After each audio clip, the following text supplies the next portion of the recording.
Olá, pessoal, bom dia para vocês. Agora são 7h01. Estamos começando a edição de hoje do Desperta ICL, com muitas informações aqui e um fato a comemorar, né? Depois de 5 anos de muita expectativa, de muita tensão, de muita descrença na maneira como o Estado opera, muitas vezes para proteger, inclusive, gente que deveria estar sob as barras da lei, o caso da Marielle caminha para o seu final com a condenação dos 2 executores do crime. Faltam ainda os mandantes, né? Os irmãos Brazão, ao que tudo indica, e muita gente desconfia que não sejam apenas esses os mandantes, porque a morte de Marielle interessava uma gama de criminosos que se organizaram lá no Rio de Janeiro, com acesso, inclusive, às instituições, né? Um deputado, um conselheiro do Tribunal de Contas seriam os principais responsáveis pela encomenda desse crime horroroso que durante a maior parte do tempo em que a investigação prosseguiu, viu um Estado que se interessava muito mais por ocultar as verdadeiras razões do crime, as pessoas que estavam por trás, do que em propriamente investigar e chegar, né, ao deslinde do caso. Mas ontem nós chegamos, sim, ao final, pelo menos para os executores. Vamos agora aguardar o que vai acontecer com os mandantes, porque esses têm foro especial, são gente que mora no asfalto, como se dizia antigamente, não são gente do morro, não são milicianos, são, sim, chefes de grandes quadrilhas que se apoderaram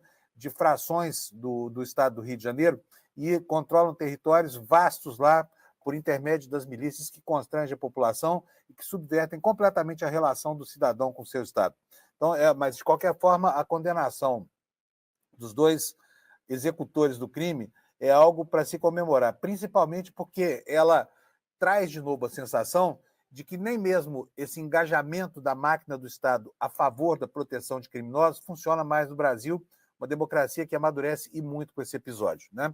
Então, tivemos ontem essa boa notícia e existiu uma conexão ontem entre temas, porque ontem o presidente Lula reuniu os governadores, nem todos, é verdade, lá no Palácio do Planalto, em Brasília, para discutir a nova PEC da Segurança. A PEC da Segurança é um pacote de medidas foram consideradas muito centralizadoras no Poder Federal, porque quase tudo que está previsto ali efetivamente passa pelo fortalecimento das ações federais.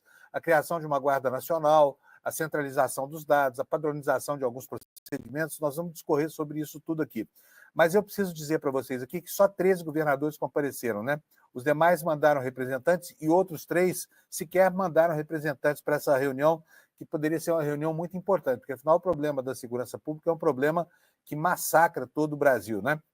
Menos um estado, digamos aqui, que é o estado de Goiás, porque o governador falou que lá não tem mais problema nenhum de segurança, que ele resolveu tudo lá e que está tudo bem.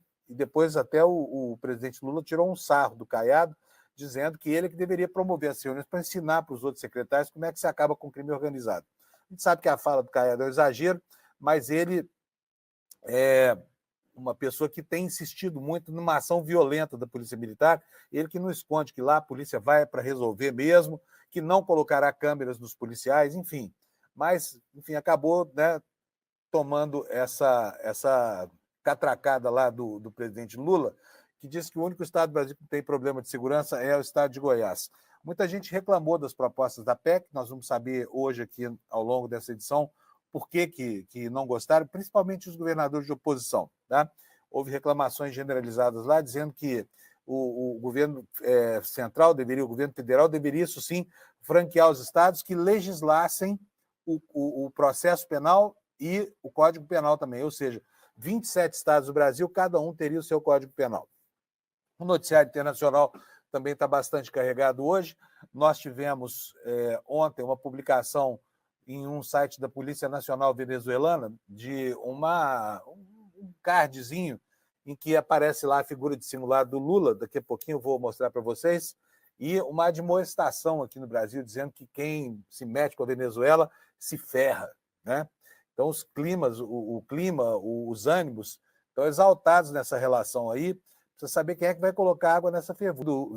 Sobreviver à crise dos balseiros, Cuba foi privada, enfim, do dinheiro da antiga União Soviética, que financiava uma boa parte das suas ações, e acabou tendo que se haver consigo mesma lá, numa situação quase que de desespero, porque não havia como financiar, não havia quem comprasse o açúcar, enfim, não havia como financiar nem a comida para a população.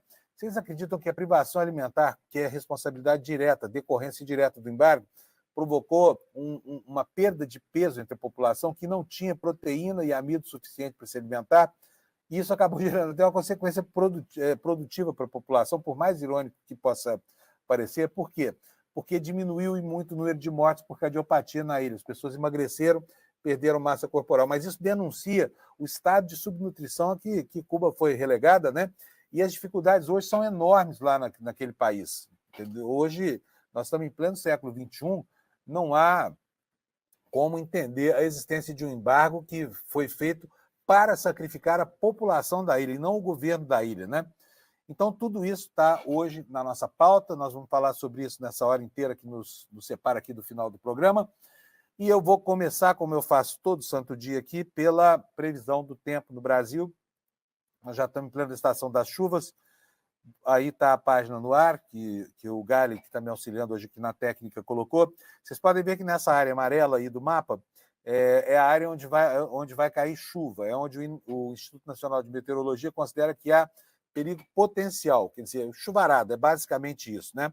E também vai haver chuva aqui no oeste do Mato Grosso e também no oeste do Rio Grande do Sul, além de toda essa faixa que começa lá no Acre e vai até o litoral da Bahia, na mesma condição, basicamente, dos últimos dias, né? Rio e São Paulo vão ter dias agradáveis, a temperatura máxima pode chegar até 32 graus, portanto, um pouco de calor aí, mas venta, então isso faz com que a sensação térmica seja menor. Vai ser um dia legal no Brasil, não vai ter nenhum problema, como aquele que a Espanha está enfrentando, né? 178 mortos até agora em decorrência daquelas enchentes pavorosas que aconteceram por ali. Mais um episódio denunciando o descontrole ambiental provocado pelos abusos climáticos que a humanidade vem perpetrando ao longo das últimas décadas, né? Com excesso de produção de carbono, envenenando a atmosfera, aumentando os gases estufa e com isso sujeitando a população em pontos isolados do planeta a esse tipo de evento que o Brasil mesmo viveu aqui 2 vezes desde o ano passado, com as cheias do Rio Grande do Sul, a seca extrema lá no norte e tudo isso que a gente tem visto no noticiário. Mas hoje teremos um dia legal, a meteorologia sem grandes problemas, então vamos passar ao noticiário, começando aqui pelo fato do dia que a gente tem que comemorar, que é a condenação dos 2 assassinos de Marielle Franco, lá pela Justiça do Rio de Janeiro, pelo Tribunal do Júri. Eu vou pedir ao Gali para botar na tela para mim. Por favor, Gali. Está aí, olha, matéria do Poder 360. A gente varia aqui as fontes, porque o noticiário está muito parecido em relação a esse caso, né? A manchete está aí para vocês. Lessa e Queiroz são condenados por assassinato de Marielle Franco. O autor dos disparos, Rony Lessa, pegou 78 anos de cadeia. Portanto, uma condenação um pouco menor que aquela que pediu o Ministério Público, que era 84 anos, mas ainda assim uma pena muito longa que vai manter esse assassino, confesso, na cadeia por muitos e muitos anos. Elcio Queiroz, que foi o motorista, foi condenado a 59 anos de prisão. Sabe quando é que esses caras vão sair da cadeia? Vão sair lá de cabelos bem brancos, bem velhinhos mesmo, e esperamos que muito arrependidos, um arrependimento sincero, que até agora eles só manifestaram no âmbito de uma conveniência processual para tentar despertar no júri uma reação de comoção, o que acabou não acontecendo, né? O que diz a matéria aqui? Os ex-policiais Rony Lessa e Elcio Queiroz foram condenados nesta quinta-feira pelo assassinato da vereadora Marielle, do PSOL, e do motorista Anderson Gomes. Esse crime aconteceu em março de 2018, no Rio, há 6 anos. São 6 anos, são 5 anos, são 6 anos. Lessa foi condenado a 78 anos de prisão e Elcio Queiroz a 59. Ambos continuam presos de forma preventiva, por enquanto. A sentença foi decidida por júri popular no 4º Tribunal do Júri do Rio de Janeiro. Então, aqui as condenações. Rony Lessa, 78 anos, 9 meses e 30 dias de prisão. Elcio Queiroz, 59 anos, 8 meses e 10 dias de prisão. Olha, vai demorar para passar, hein? Puxa vida. Além da condenação à prisão, também teve uma condenação pecuniária pesada, que está aqui descrita pelo site Poder 360. Lessa e Queiroz pagaram juntos uma pensão a Arthur, filho de Anderson, até os 24 anos. Hoje o menino tem 8 anos de idade, hein? Pagarão também R$706 mil por dano moral a cada uma das seguintes vítimas: Luiara Franco, a filha da Marielle; Mônica Benício, viúva da Marielle; Marinete Silva, mãe da Marielle; Arthur Gomes, filho do Anderson; e Ágata Arnaus, viúva de Anderson. Aí fica aqui a pergunta, mas será que eles têm esse dinheiro? A gente não pode esquecer aqui que o próprio Rony Lessa confessou que a parte dele seriam 25 milhões, né? Precisa ver agora o que acha de patrimônio, essa coisa toda, porque essa pensão é mais do que justa. Afinal de contas, eram pessoas que tinham um futuro produtivo pela frente, que foram privadas da vida e, portanto, essa possibilidade não se materializou. Por isso, daí, o dano moral. Condenação, diz aqui a matéria do Poder 360. A juíza do 4º Tribunal de Justiça, Lúcia Gliotti, mencionou na leitura da sentença o tempo de espera até que o julgamento fosse realizado. E aqui eu achei curioso, porque eu acho que a juíza, embora apontando na direção certa, tentou lacrar ontem com a ação de uma justiça que muitas vezes parecia que não ia acontecer. A população manifestava muita descrença com relação ao desfecho desse caso. E aí a justiça acaba confundindo uma situação potencial de injustiça com falhas no sistema judicial. Eu vou ler aqui para vocês. Disse ela: a justiça, por vezes, é lenta, cega, burra, injusta e torta. Mas ela chega, mesmo para aqueles que, como os acusados, acham que jamais vão ser atingidos pela justiça. Mas ela chega aos culpados e tira deles o bem mais importante após a vida, a liberdade. Ora, fica aqui minha pergunta, mas justiça lenta, cega, burra, injusta e torta é justiça? Não é justiça, né? A justiça, quando é lenta, cega, torta e burra, ela é injustiça, ela não se materializa.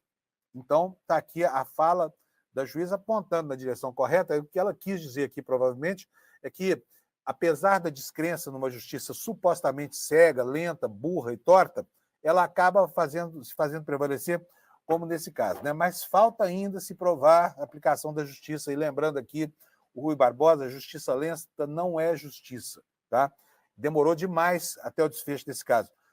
Tudo bem que a parte que falhou nesse processo foi a parte da máquina do Estado, que deveria investigar o crime e se negava a investigar esse crime, né? Tentou proteger os assassinos o tempo todo, com envolvimento direto de autoridades como o chefe da Polícia do Rio de Janeiro, com uma ação do Ministério Público que deixou dúvidas aqui e com várias engrenagens políticas se mexendo para que tudo ficasse mesmo como parecia que ia ficar, ou seja, debaixo dos tapetes, né, da oficialidade, e que acabou não acontecendo graças à entrada em cena da Polícia Federal, como bem lembrou o ministro Lewandowski ontem, num ato, praticamente um ato de desagravo, lá perante o governador Cláudio Castro, quando o Lula foi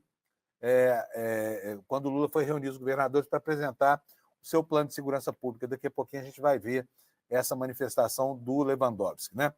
E quais foram as reações? Eu quero mostrar para vocês aqui, provavelmente você já viu, a reação da viúva da Marielle, porque ontem, naquele clima emocional que se tentou criar, estava em questão o problema do perdão. Quem é que perdoa? Sabe? Será que o parente de alguém que foi morto de uma forma tão covarde como Marielle tem que perdoar alguma coisa ou alguém? Sabe? Perdão é um gesto muito bonito, mas não se aplica nesse caso, né, gente? Perdoar um assassino, alguém que privou por uma razão torpe, por uma razão mesquinha, por uma razão ligada ao controle territorial e ao crime organizado, deve ser perdoado pelo assassinato da Marielle ou por qualquer tipo de morte que tenha provocado? Você provavelmente pensa como eu, acha que não tem perdão para isso, não tem perdão possível. Gary, põe na tela para mim, por favor. Mais uma vez, é uma matéria do Poder 360. Não é não. É uma matéria do UOL. Viúva do motorista de Marielle diz que não perdoa Rony Lessa nunca. Eu também não perdoaria. Ágata Arnaus, viúva do motorista Anderson Gomes, disse que não perdoa Rony Lessa, assassino confesso do marido dela e da vereadora Marielle Franco. Ele e Elcio Queiroz foram condenados nessa quinta pelos dois assassinatos. O que aconteceu aqui, segundo o UOL? Alguém que claramente não tem qualquer arrependimento ainda diz que é para aliviar a consciência. Quem tem que perdoar, disse ela, é Deus. ou qualquer coisa que ele acredite possa fazer isso para ele. Eu não perdoo nunca, afirmou a jornalista depois do julgamento. E a gente, como viu aqui ontem, a gente viu que o Lessa pediu desculpa, né? Foi uma cena completamente desprovida de sentido, uma cena feita apenas com o objetivo de gerar comoção ali entre o júri. Felizmente não funcionou, mas está aqui a declaração da viúva do motorista da Marielle, o Anderson, ela dizendo que não vai perdoar e não tem que perdoar mesmo, afinal de contas, privou os filhos da convivência com o pai, privou a ela mesma da convivência com o marido, e a razão, né, foi a pior possível. Agora, sabe algo que me chamou muito a atenção ontem nesse julgamento? Foi que os advogados dos dois réus queriam retirar alguns agravantes. O primeiro era o agravante da impossibilidade da legítima defesa, que agravava, como diz o nome, um agravante que agrava a pena, porque aumenta a pena. O advogado falou, olha, condenem meus clientes, mas tirem deles dois agravantes. O primeiro foi esse da impossibilidade de defesa, como se fosse possível alguém se defender de pistoleiros que param ao lado e começam a disparar uma metralhadora. Que chance teve Marielle, que chance teve Anderson de se defender dessa gente, não é verdade? Muita cara de pau desse advogado. E o segundo, que ele quis desqualificar, foi o motivo torpe do assassinato. Diz que o motivo não foi torpe, não, foi por dinheiro. Então, dinheiro tira a torpeza desse gesto, desse ato de vilania, esse ato assassino, né? Pode uma coisa dessa? Vocês concordam com isso? Queria conhecer a opinião de vocês aqui na nossa área de comentários, se vocês acham que Marielle e Anderson tinham alguma chance de defesa nesse caso, e se o motivo foi ou não foi torto, ganhar dinheiro, ganhar 25 milhões para distribuir lá entre os criminosos, né? Bom, como eu falei, tudo isso acaba tendo uma conexão grande com algo importante que aconteceu ontem lá em Brasília, que foi a apresentação do pacote da segurança. É óbvio que o assunto discutido tinha já uma conexão natural com isso, mas essas conexões acabaram aparecendo nos discursos das autoridades e olha, teve ali algumas escaramuças grandes, por exemplo, entre Lewandowski e o governador do Rio de Janeiro. Por quê? Porque o Lewandowski lembrou que a polícia do Rio falhou, né? Falhou e falhou muito. Então vamos passar agora ao noticiário aqui. Vou compartilhar a tela com vocês aqui, para que vocês possam ver como é que o noticiário abordou esses temas. A primeira matéria é uma matéria que está no UOL. Vou pedir para o Gali já colocar na tela para a gente, para que a gente possa acompanhar aí. Olha, Lula apresenta a PEC da segurança pública a governadores e houve reclamações. É uma visão meio pessimista de encarar o processo, mas sim, houve uma presença pequena de governadores, foram só 13, os outros mandaram representantes, 3 estados sequer compareceram, enfim, e alguns dos que estavam lá presentes acabaram criticando a proposta do governo federal, porque ela centraliza as ações no governo federal. Vou ler aqui, depois a gente vai tratar de alguns detalhes, porque a gente precisa conhecer essa PEC, né? A gente precisa saber exatamente o que ela contém, e eu vou apresentar para vocês aqui os principais tópicos daqui a pouco, para que você possa ter uma ideia do que aconteceu lá em Brasília, nessa reunião do presidente Lula. Então, vamos lá? Vamos começar lendo essa matéria que está no UOL, para que você possa entender, primeiro, o enquadramento do noticiário. Tá? Está aí na sua tela, deixa eu ver aqui, porque eu estou fora da tela. Lula apresenta a PEC da segurança pública a governadores e houve reclamações.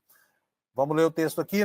O governo Lula apresentou uma proposta de PEC, uma proposta de emenda à Constituição na área da segurança pública, organizada pelo Ministério da Justiça para combater organizações criminosas nesta quinta-feira, dia 31.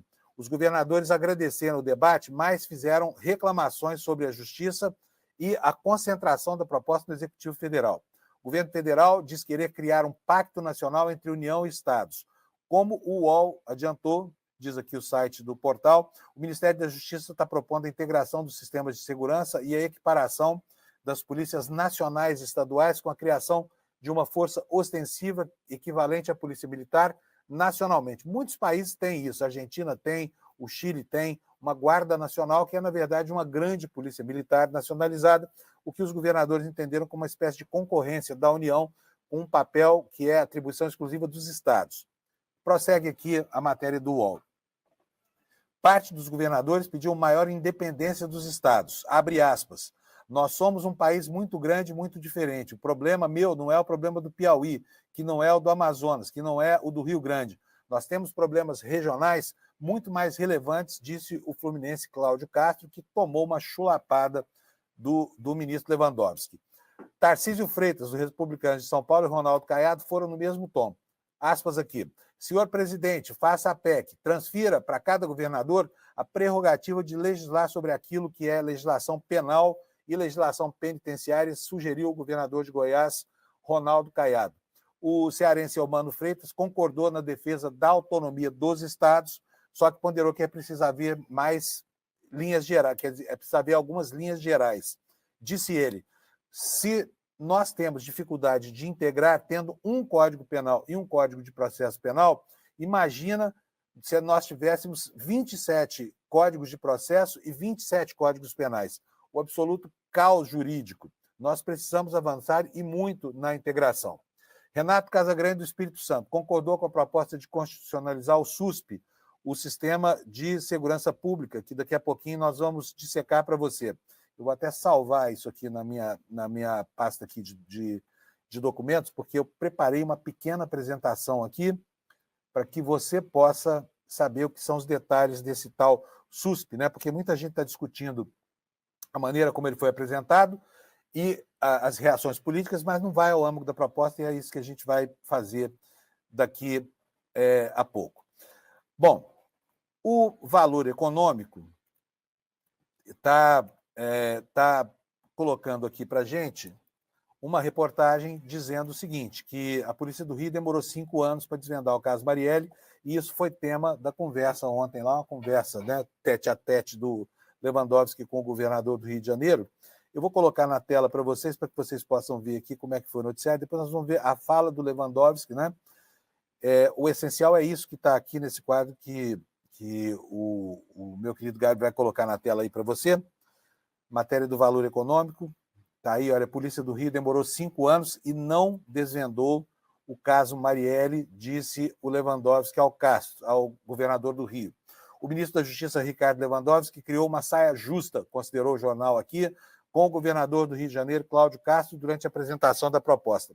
Ao apresentar o texto da proposta de emenda à Constituição, o Lewandowski criticou o fato de a Polícia Civil do Rio não ter solucionado os assassinatos de Marielle Franco e do motorista Anderson Gomes, que ocorreram em março de 2018. Segundo o ministro, a elucidação só aconteceu depois que 7 homens da Polícia Federal entraram no caso. Vamos ver exatamente o que disse o Lewandowski, para a gente entender como é que foi esse momento aqui de puro constrangimento nessa reunião de ontem? Vamos lá. Enfrentará, apurará as infrações cometidas por organizações criminosas e milícias privadas. As milícias privadas, quanto às organizações criminosas, não há maior novidade, mas com relação às milícias privadas, é preciso que se diga que, em geral, elas são localizadas num determinado estado. Então, é preciso dizer que a Polícia Federal pode, sim, segundo se dispuser em lei, enfrentar as milícias privadas. Isso ocorreu no caso Marielle. Por 5 anos, me desculpe, governador Cláudio Castro, a Polícia do Rio de Janeiro demorou 5 anos para elucidar o crime e não elucidou.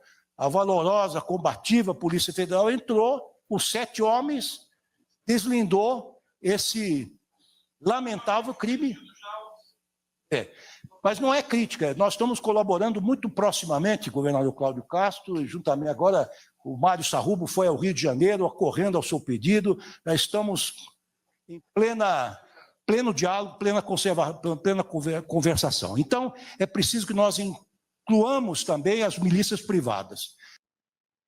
Está aí, então, a fala do ministro da Justiça, né, muito própria, porque, afinal de contas, é um absurdo. A atuação da Polícia Civil do Rio de Janeiro durante esse processo, não só da Polícia Civil, das autoridades também, resguardando aqueles que sabidamente eram os responsáveis por esse crime bárbaro, não só os mandantes, mas também os executores, porque se fez de tudo ali no Rio de Janeiro para dar proteção aos 2 que foram condenados ontem, e os nomes dos irmãos Bradãozão só surgiram efetivamente depois da delação premiada do Rony Lessa, né? Porque senão esse crime teria passado incólume, teria ficado sem nenhum tipo de punição, E, efetivamente, isso só aconteceu mesmo depois que a Polícia Federal entrou no caso e passou a investigar de que maneira a máquina pública do Rio de Janeiro trabalhou para ocultar os verdadeiros responsáveis por esse crime bárbaro. E a maior parte desse tempo transcorreu sob o governo Cláudio Castro, Witzel e tudo mais, né? Então, gente, não resta dúvida de que o ministro tem razão.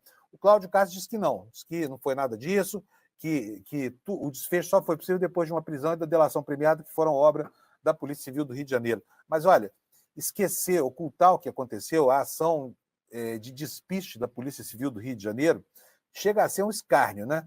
Porque é um caso muito emblemático do funcionamento do Estado para proteger grupos criminosos.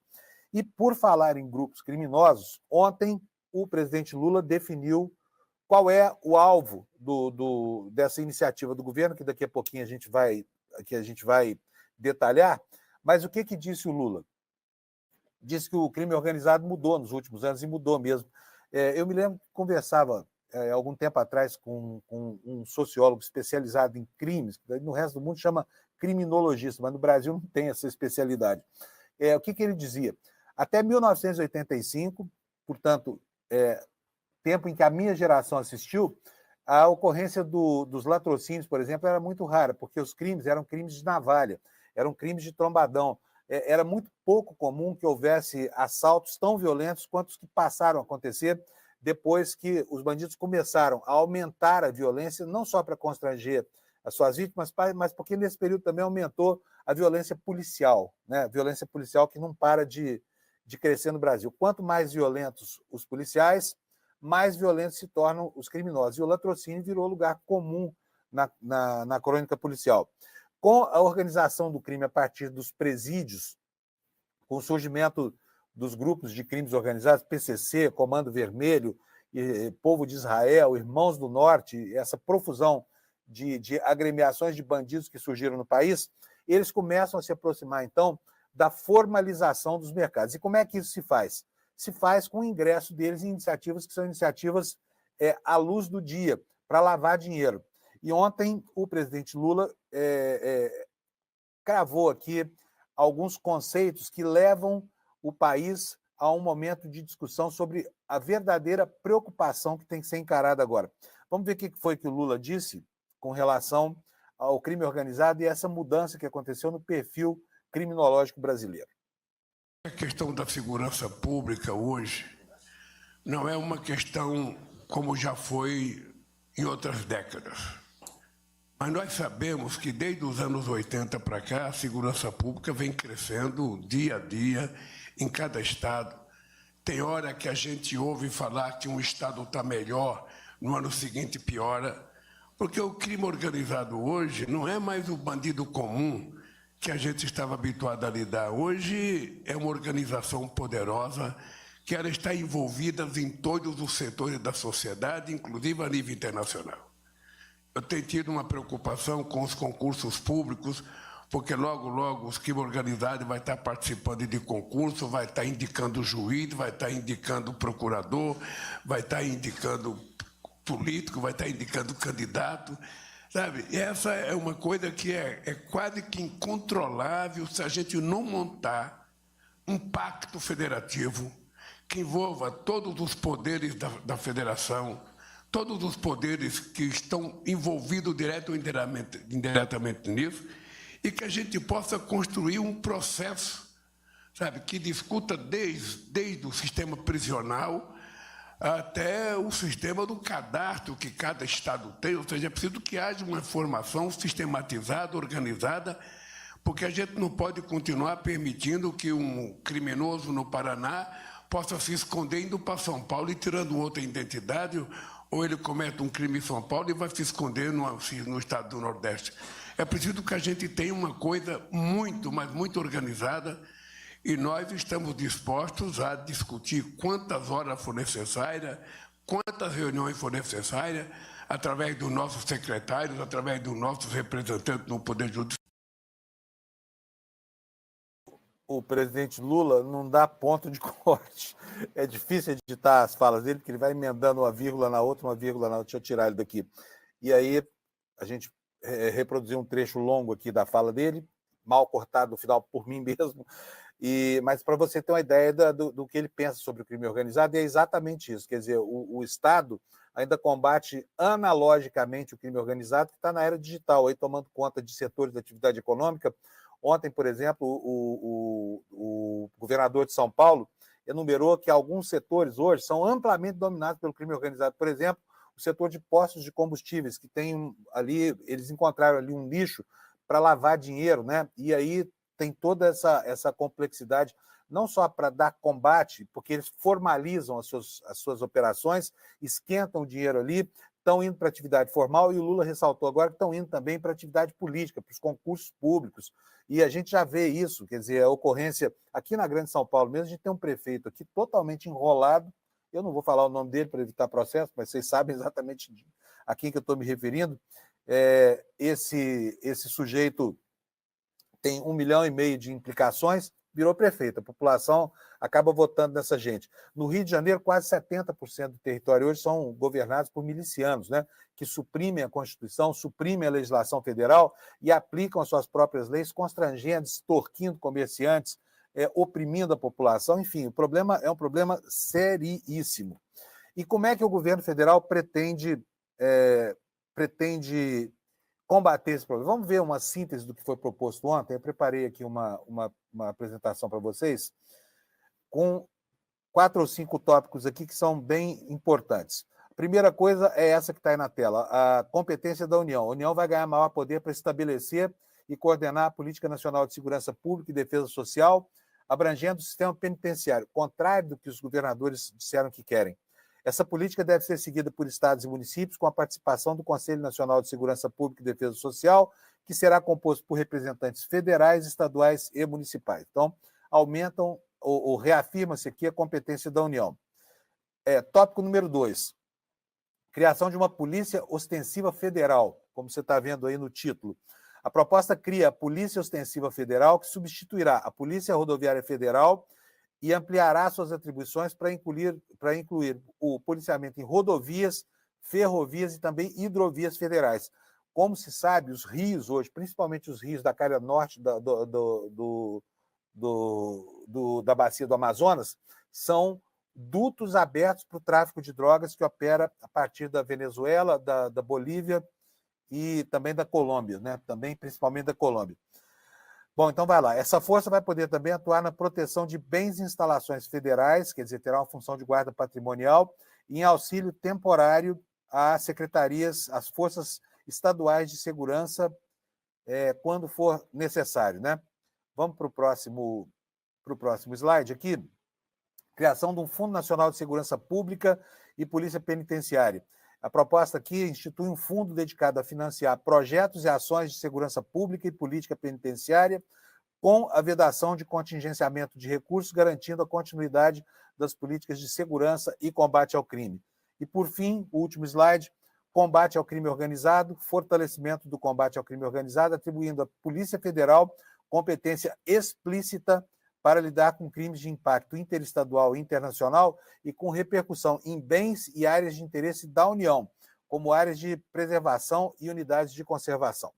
Então, está aí a síntese dessa proposta, que foi apresentada ontem pelo Lula, que não foi muito bem recebida por alguns dos governadores, hein? Não foi bem recebida por alguns dos governadores, e é isso que a gente vai ver agora. A reação mais extremada foi a do governador de Goiás, Ronaldo Caiado. Vou mostrar aqui para vocês, para que a gente possa saber como é que reagiu o governador de Goiás, uma matéria do Poder 360. Está aí o Caiado dizendo que a PEC de Lula sobre a segurança é inadmissível. Bota para mim na tela, por favor, o Gali. Vou botar eu mesmo aqui. Tá aqui, olha, Caiado diz que a PEC sobre segurança é inadmissível. A reação do governador de Goiás. Ele diz que Goiás não tem mais problema nenhum com segurança pública, mas vamos ver o que diz o Valor Econômico. Ronaldo Caiado disse nesta quinta que a PEC da segurança pública apresentada pelo governo do presidente Lula é inadmissível, criticou parte do texto que dá ao governo federal prerrogativa, que, como vocês viram agora, né, de determinar diretrizes gerais para a segurança pública. Diz ele, isso é inadmissível, é uma usurpação do poder, é uma invasão de prerrogativas numa prerrogativa que já está garantida a nós, governadores. Eu acho que o governo federal deveria tratar num pacto internacional, porque são 3 ou 4 países que produzem cocaína. Não tem mais do que isso. Venezuela, Colômbia, Peru e Bolívia, afirmou numa reunião do Palácio do Planalto, em Brasília. O projeto do governo constitucionaliza o SUSP, com essas propostas que eu acabei de mostrar para vocês, e isso também foi criticado por Ronaldo Caiado, diz aqui o Poder 360. Com todo respeito, o Sistema Único de Saúde, o Sistema de Educação, não pode ser confundido com o Sistema Único de Segurança Pública. São coisas distintas. Eu trato a pneumonia, o câncer, a fratura exposta igual em qualquer estado da federação. Eu busco educação de qualidade, alfabetização na idade certa ou o resultado do IDEB em qualquer município da federação. Mas, olha, o que o Caiado não quer mesmo é o controle da violência policial, viu, gente? Por quê? Vou até tirar isso aqui da tela, para a gente poder andar com o noticiário, porque o que ele quer é permitir uma ação violenta da polícia para eliminar fisicamente os bandidos. E o que o Caiado deseja mesmo é uma pena de morte informal, como a que a Polícia Militar já aplica, né, no Brasil inteiro. E ao justificar, obviamente que o Caiado não fala que quer a pena de morte, mas ele diz textualmente que o governo federal, por exemplo, não pode obrigá-lo a colocar câmera nos policiais do estado dele, que ele não quer fazer de jeito nenhum. Ele prefere que a ação do policial militar, ao contrário da tendência em todo mundo democrático, tem que ser uma ação obscura, porque as pessoas não podem ver, né, provavelmente, o serviço sujo que a polícia é obrigada a fazer para tentar, dessa forma, com a exacerbação da violência, livrar certos rincões brasileiros aí do crime organizado. Vocês acham que vai dar certo? O Brasil teve a polícia mais violenta do mundo. Nós temos números aqui, estatísticas de guerra, de mortos e assassinatos pela polícia militar, e isso efetivamente nunca resolveu o problema. Nunca resolveu o problema. Vou colocar aqui para vocês uma outra... Não, essa aqui ainda é do Caiado. Nós tivemos também uma reação do Tarcísio, porque o Tarcísio também reagiu mal. Lá, durante a reunião, até que não foi tão mal assim, mas depois ele reagiu mal, disse que não vai resolver o problema. Nós vamos ver agora qual foi a reação do governador de São Paulo, porque esse aqui é um adversário no campo político, as posições dele. Por favor, põe para mim a matéria, por favor, o Gali. Aqui na tela para vocês. Olha, Tarcísio diz que a PEC da segurança não contém medida relevante e ainda interfere no poder dos estados. Ou seja, esses governadores ficaram mordidos com a competência que o governo federal pretende centralizar nele, né, de continuar legislando sobre a questão criminal no Brasil e também estabelecer a política penitenciária. Mas vamos ver aqui o texto da matéria do Estadão falando sobre a reação do Tarcísio. O governador paulista Tarcísio Freitas afirmou que a proposta de emenda à Constituição da Segurança Pública apresentada por Lula não contém medida relevante nem resolve o problema da criminalidade. Ele participou da reunião com Lula e apontou um trecho da PEC que interfere na autonomia dos estados. Abre aspas aqui. A PEC não resolve. Acho que isso ficou claro para todo mundo. Não traz medidas relevantes. Há dispositivos...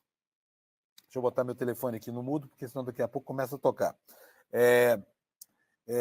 Há dispositivos que representam um risco de perda de autonomia dos entes que ninguém vai topar, disse o governador. No entanto, ele elogiou a ideia de Lula de chamar governadores lá para tratar do tema, nem que seja para depois sair criticando, como ele fez, né? Ele disse o seguinte: abriu-se a discussão para que as propostas sejam desenhadas, e aí sim há um caminho para fazermos ajustes legislativos que podem ajudar. Por exemplo, a lei do devedor contumaz é fundamental para resolver a questão da lavagem no setor de combustíveis.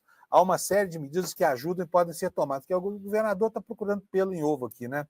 Está colocando aqui questões menores, quando o governo está propondo aí a criação de uma polícia ostensiva para auxiliar as forças estaduais que não têm sido suficientes e muito menos competentes para acabar com o crime organizado. E a gente pode até dizer que muitas delas não têm coragem, né? Caso notório lá do Rio de Janeiro. Prossegue aqui a matéria do Estadão. A PEC da Segurança Pública foi construída pelo Ministério da Justiça, pelo ministro Ricardo Lewandowski, como uma tentativa de oferecer soluções para os problemas da área.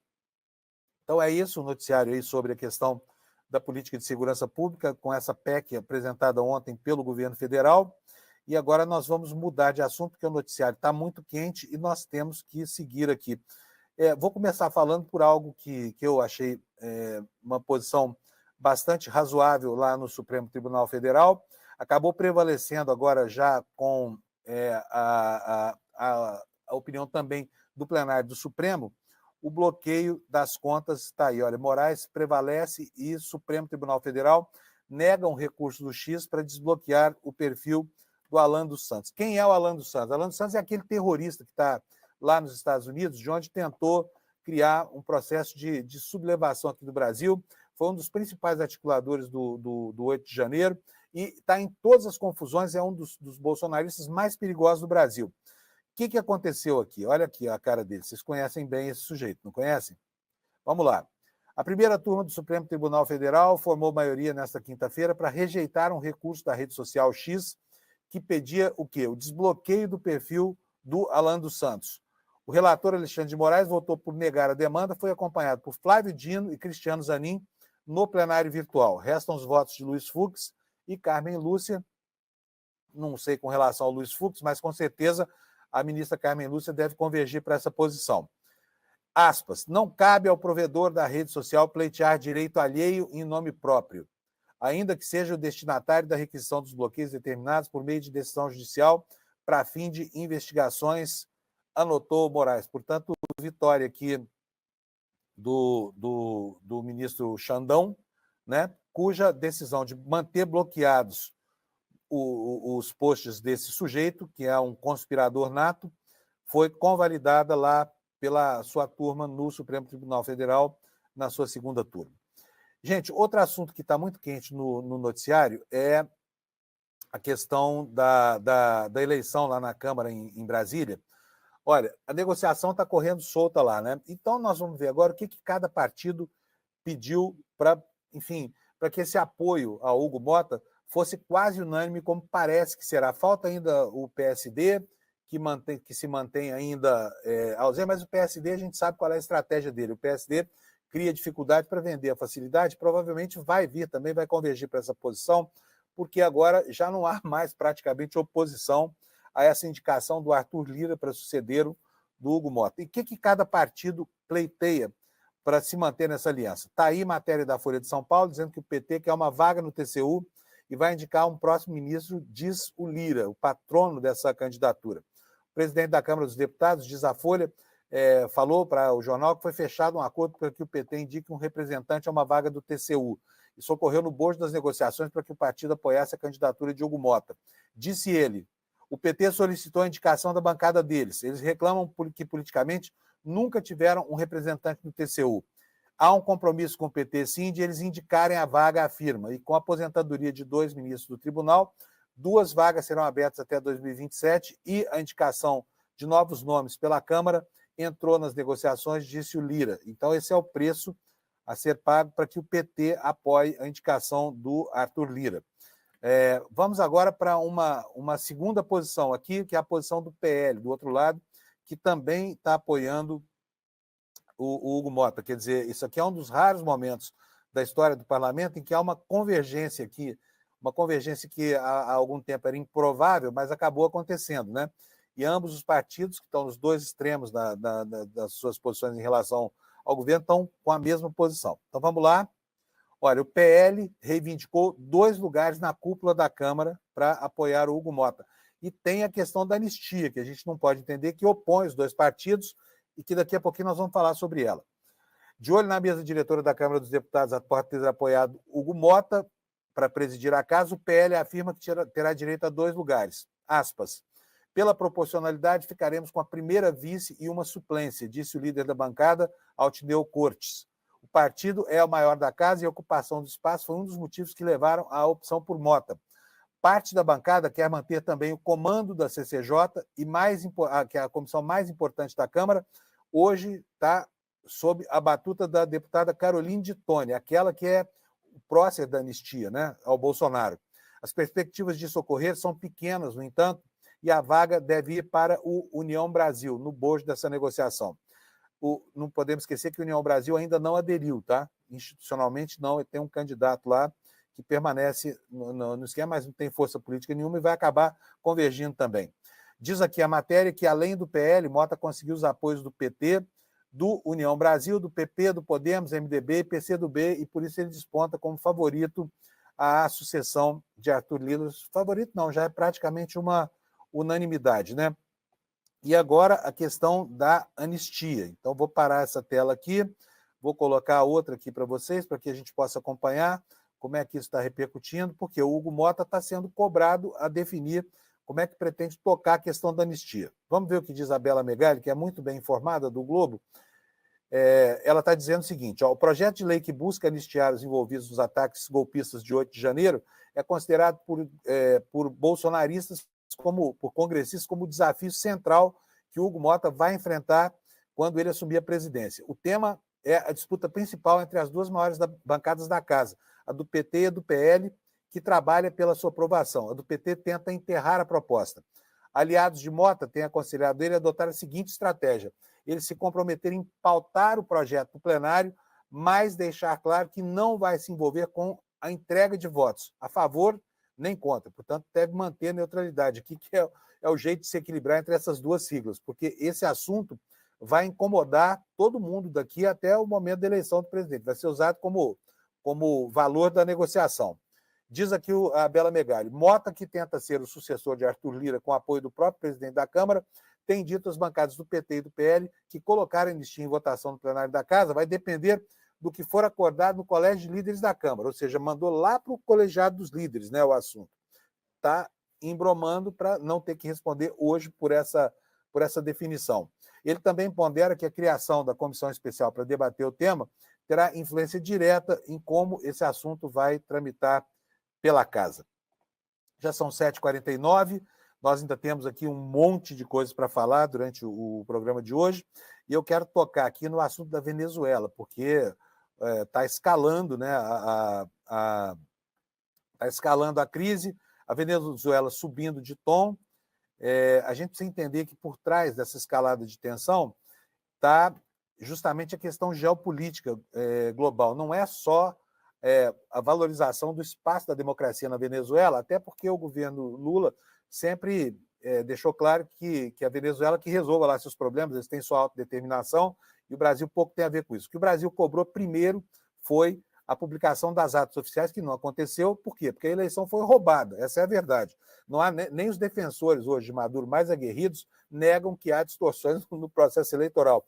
O que estão fazendo é tocar o bonde e passar por cima dessas denúncias para seguir com a sua negociação, o seu enquadramento nessas instâncias geopolíticas agora problematizadas, né? Por quê? Porque a Venezuela não conseguiu ingressar no BRICS porque o Brasil vetou a sua posição, o que acabou criando um ambiente de mais tensão ainda, que começou quando a Venezuela decidiu que ia anexar lá a província de Essequibo. Lembram disso? Queria pegar da Guiana a província de Essequibo. Então, isso começou a fazer com que o governo Lula e o governo Maduro se dissociassem no tempo e no espaço, e hoje eles acabaram aí com dois grandes rivais no cenário da geopolítica continental. Matéria do portal Terra diz: Venezuela escala tensão com montagem de Lula e bandeira do Brasil na web. Quem mexe se dá mal. Vocês já vão ver aqui o Instagram da Polícia Nacional Venezuelana. Está aqui, ó. Olha aqui, ó. É uma silhueta do Lula, né? E aqui, ó. O que se mete com a Venezuela se seca, se dá mal, né? A crise diplomática entre Brasil e Venezuela ganhou força nessa quinta-feira, 31, após provocações do regime. Uma foto publicada pela Polícia Nacional Bolivariana mostra a bandeira do Brasil e o Lula lá por trás. Nós já vamos nos deter sobre isso. Vou passar aqui agora a uma anotação da revista Fórum, que viu que o assunto virou gozação. Por quê? Imediatamente assim que esse card foi publicado pela Polícia Nacional Bolivariana da Venezuela, quem foi lá responder aos comentários? Eu quero mostrar isso para vocês aqui agora, porque está muito divertido aqui. Tem um pouco de xenofobia, inclusive, nesses comentários aqui. Nem tudo é bom, tá? Mas a brasileirada encontrou isso nas redes e está aqui, olha, o post lá da Polícia Bolivariana. E eu quero mostrar para vocês aqui os comentários, né? O que diz aqui, ó, o post? Diz o seguinte, ó: Nossa pátria é independente, livre e soberana. Não aceitamos chantagens de ninguém, não somos colônias de ninguém, diz a Polícia Nacional Bolivariana da Venezuela, que é um estamento chavista, né? Aí começam os comentários. O primeiro é de um venezuelano, Rafenha Custódio. Sou venezuelano. Ustedes não me representam. Não queremos problemas com o Brasil, um país que tanto nos tem ajudado e ajuda aos nossos compatriotas.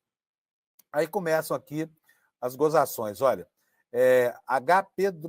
Peraí, não quero denunciar ninguém, não. Quero só ver os comentários aqui. Aguardando ansiosamente a Venezuela se tornar o Mato Grosso do Norte, né? Aí, e a Maria Souza, eu amo brasileiros, kkk, às vezes a gente quer se matar, mas alguém ficar de tiração com a gente, todo mundo se une, né? Aí nasce um espírito patriótico aqui. Outro comentário aqui, bastante desairoso aqui para o pessoal da Venezuela, é desse Caetano Neuber, né? Caetano Neubauer. O que ele fala aqui? Se a Gaviões da Fiel decidir derrubar o governo da Venezuela em 3 dias, dá conta do recado. O fato é o seguinte, o assunto repercutiu também lá na Venezuela, né? E o que sobrou da imprensa de lá, porque a situação de lá não é fácil para a imprensa, o Maduro jogou duro com a imprensa, o Maduro e o Chávez, aliás, jogaram duro com a imprensa de lá, dizendo que a imprensa era golpista e acabaram criando um ambiente de censura lá. Mas alguns jornais ainda sobrevivem na internet, como esse aqui, que é o El Nacional. Então, esses veículos que sobraram levam o debate até lá, mas a repercussão é muito pequena. Brasil desaprova a fraude eleitoral na Venezuela. O que está dizendo nas entrelinhas Lula a Maduro, para bom entendedor?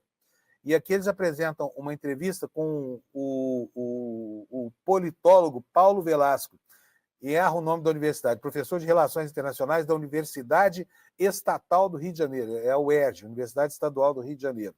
Desde que o intento de unir-se aos BRICS foi vetado pelo Brasil na última cúpula do bloco comercial em Kazan, na Rússia, na semana passada, o governo da Venezuela lançou uma série de provocações contra o vizinho sul-americano, incluindo a chamada de volta do embaixador em Brasília na última quarta-feira.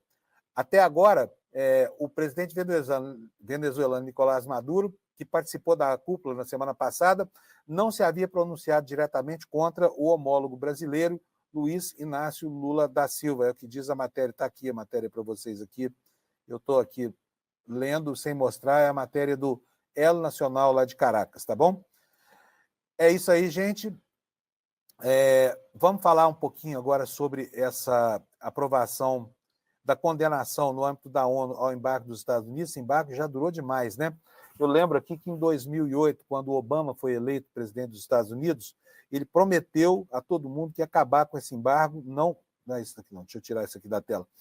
Não só não conseguiu, como não fez nada, né? Os democratas americanos não têm nenhuma vontade de encerrar isso, apesar de que no discurso, eventualmente, falam, olha, que absurdo, vamos acabar com isso, mas não acabam. Então está aqui, olha, matéria da Carta Capital, dizendo que a Assembleia Geral da ONU aprovou uma resolução contra esse embargo criminoso dos Estados Unidos sobre Cuba, e aí apenas os Estados Unidos e Israel votaram contra o texto anteontem, né? A gente está falando disso agora porque não tratamos disso na edição de ontem. O que é que diz a Carta Capital? A Assembleia Geral da ONU aprovou nesta quarta-feira, 30 por ampla maioria, uma nova resolução contra o bloqueio dos Estados Unidos a Cuba, em vigor há mais de seis décadas. É o que diz aqui essa matéria, sobre a qual nós não tratamos ontem e tratamos hoje. Gente, o jornal o Globo, ontem, desencavou um assunto lá, que é um assunto da maior gravidade. O que dizia o jornal? Falava que assessores de gabinetes de deputados estavam traficando influência e montando empresas para ajudar prefeitos que não têm relações em Brasília a conseguir a liberação de emendas dos deputados federais. Obviamente que é uma máquina, uma engrenagem que funciona movida a dinheiro, né? Muito dinheiro. O Globo somou lá as contratações dessas empresas com base em levantamentos que fez no site da Transparência e nos portais estaduais, 17 milhões e meio de reais já haviam sido cobrados por esses escritórios de lobby a título de intermediação para liberação de emendas. Olha, hoje o jornal sai dizendo o tempo que esses caras levam para conseguir a liberação, um tempo muito pequeno. Então, o prefeito que nunca liberou nada, que não conhece ninguém em Brasília, contrata os assessores dos deputados que já trabalham e ganham o salário da Câmara para isso. Em um mês, eles conseguem liberar a verba. O que diz a matéria? Prefeituras que contratam esses escritórios conseguem receber recursos enviados por deputados e senadores um mesinho depois que assinam o contrato com essas empresas. As firmas cujos sócios estão ou já estiveram lotados em gabinetes da Câmara e do Senado oferecem serviço de captação de recursos e prefeitos interessados em dinheiro para obras e outros projetos contratam e, em seguida, conseguem acesso a valores enviados por parlamentares que empregam esses assessores. Aí fica a minha pergunta aqui. O jornal vai citar uma série de casos, mas eu não vou ter tempo para isso. Vocês leiam no site do Globo, a matéria está lá aberta para você. Sabe? E os deputados engolem dos assessores essas indicações, sabe? Porque quem assina essas emendas são os próprios parlamentares. Tudo bem que os parlamentares têm dinheiro demais, né? Alguns chegaram a ter 67 milhões esse ano de reais para mandar para suas bases eleitorais. Mas será que os parlamentares não sabem da atuação dos seus assessores? Será que esses assessores têm tanta autonomia assim para determinar para onde vai o dinheiro do gabinete? Né? Isso tudo vai ser discutido provavelmente na sequência. O nosso tempo acabou, eu vou ficando por aqui com vocês, daqui a pouquinho vou estar no N1, lembrando que eu estou aqui por quê? Porque o Leandro Demore está de férias, né? E durante as férias dele vou ficar aqui até o fim da semana que vem com vocês. E agora, só no encerramento, preciso lembrar que ontem nós tivemos aqui o lançamento de um documentário muito bacana, Conversas com Pepe Mujica, e já está aqui na tela para vocês. Olha, hoje vai ser liberado um replay, para assistir esse replay, que é a última oportunidade de ver Essência Social ICL, é hoje. Para fazer isso, você vai no despertaicl.com.br e vai lá e se inscreve para participar desse webinário, tá? Conversas com Pepe Mujica. E eu vou ficando por aqui, desejo a vocês uma sexta-feira bacana, um fim de semana joia, juízo, mas só um pouquinho, tá bom? E a gente se encontra aqui na segunda-feira. Um abraço para vocês, obrigado pela audiência e até segunda. Tchau. Nessa última quinta-feira, o ICL tocou centenas de milhares de corações, exibindo o documentário Conversas com Pepe Mujica. As pessoas saíram assim maravilhadas, inspiradas, tocadas por um filme extremamente sensível e com uma conversa que realmente faz a gente parar para pensar. Tem muita gente pedindo para poder assistir novamente o filme e muita gente que não conseguiu assistir, que está pedindo para a gente liberar o replay. O filme já está disponível na plataforma de membros do ICL, mas a gente resolveu liberar o replay por pouco tempo, mas para todo mundo ter aí uma segunda chance de assistir. Então, clica no botão aqui e assiste essa obra maravilhosa. Se deixe inspirar por essa mensagem tão importante. E no final, os presentes que a gente preparou para quem assistiu a estreia na quinta-feira, a gente vai oferecer para vocês também que estão assistindo aqui. Um abraço e bom filme!